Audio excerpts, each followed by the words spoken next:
कि आप पिछली बार जब आपने पेपर दिया तो आप एसआई के लिए डंगरों के सवाल पूछ रहे थे।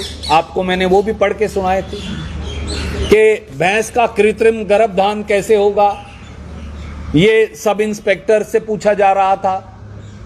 या कौन से किस्म की भैंस के सींग किस रंग के होते हैं या उनकी शक्ल कैसी होगी। अब आप पूछ रहे हैं एफबीआई और इंटरपोल की भर्ती के। तो साफ है कि खट्टर साहब की सरकार 55 सालों में सबसे युवा विरोधी सरकार है। हरियाणा का सामान्य ज्ञान, क्योंकि स्टेट सब्जेक्ट है, हरियाणा की भौगोलिक, सामाजिक और राजनीतिक वास्तुस्थिति, भारतीय दंड संहिता, इंडियन पीनल कोड से जुड़े सवाल, संविधान में मौलिक अधिकारों से जुड़े सवाल, मानव अधिकारों से जुड़े सवाल, मानवीय दृष्टिकोण और सामाजिक समरसता से जुड़े सवाल, ये क्राइटेरिया होगा ना, कोई भी आपको ये बता सकता है। परंतु 8 ये पेपर इनको देखकर साफ है कि सवाल इन सारे विषयों को छोड़कर सवाल हैं एमए और पीएचडी बॉटनी के, एमए और पीएचडी सोशियोलॉजी के, जियोलॉजी के, फिजिक्स के, मैथमेटिक्स के, अंतर्राष्ट्रीय जनरल नॉलेज के, वर्ल्ड ट्रेड ऑर्गेनाइजेशन के, वर्ल्ड ट्रेड ऑर्गेनाइजेशन की पॉलिसीज के, एमएससी मैथमेटिक्स के, ये सवाल पूछे जा रहे हैं। तो सवाल बड़ा सीधा है। तो इसके मायने क्या हैं? आप 10 लाख बच्चों से क्यों मजाक उड़ा रहे हैं और उनके भविष्य पर प्रश्न चिन्ह क्यों लगा रहे हैं? आप ही ने ये बात खबर चलाई है पिछले 3 महीने में, ये तो आपको मालूम चल गई कि 700 से अधिक 62 कैटेगरी में ओएमआर शीट खाली मिली। क्यों? ऐसे सवाल पूछेंगे तो जिसे पास करना है वो खाली छोड़ाएगा, बाद में आप उसे टिक करते रहिएगा। हमारी ये मांग है कि सीधे सीधे मुख्यमंत्री जी आज जिम्मेवारी लें।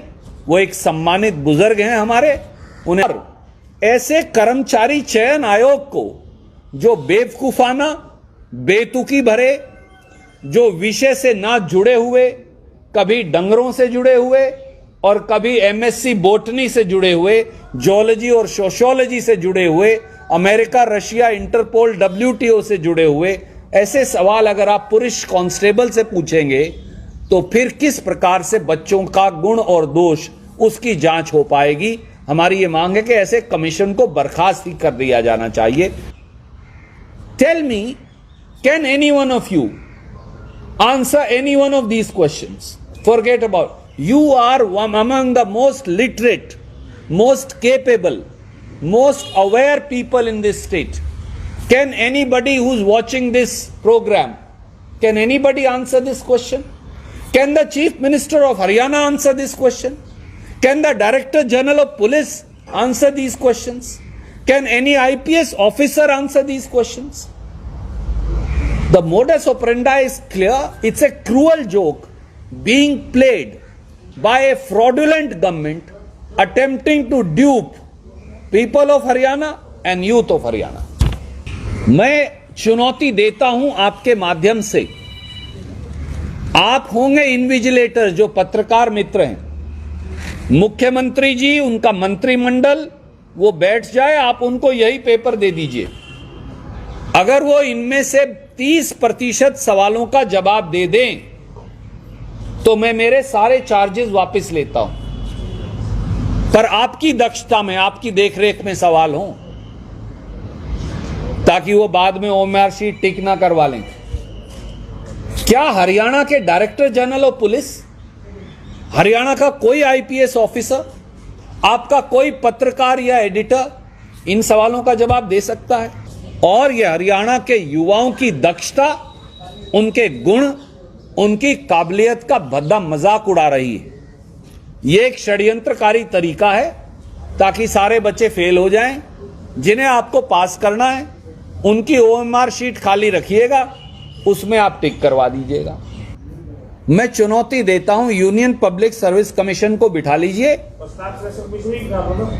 यूनियन पब्लिक सर्विस कमीशन को बिठा लीजिए, उनसे ऊपर तो कोई नहीं है, हिंदुस्तान का चयन आयोग है, वो भी इसकी नॉर्मलाइजेशन नहीं कर सकते। It is an impossibility. और board of school education Haryana में 10वीं और 12वीं, मैंने भी, माफ कीजिए, मैंने भी 10वीं और 12वीं हरियाणा बोर्ड से की है। मैं 100 रुपये का चेक देता हूं हर उस मंत्री और मुख्यमंत्री को जो यहां सवाल, इनमें से 30 पैसे सवालों का जवाब दे दे। मैं एक सवाल आपको फिर पढ़कर सुनाता हूं। आप क्या इस प्रकार के सवाल पूछकर, if the female parent bears bisexual flowers, removal of anthers from the flower bud before the anther dehisces using a pair of forceps is necessary. This step is referred to as emasculation, bagging, artificial hybridization, globalization. Even I can't pronounce the word. क्या आप में से किसी ने कोई ऐसा सवाल कभी सुना भी है?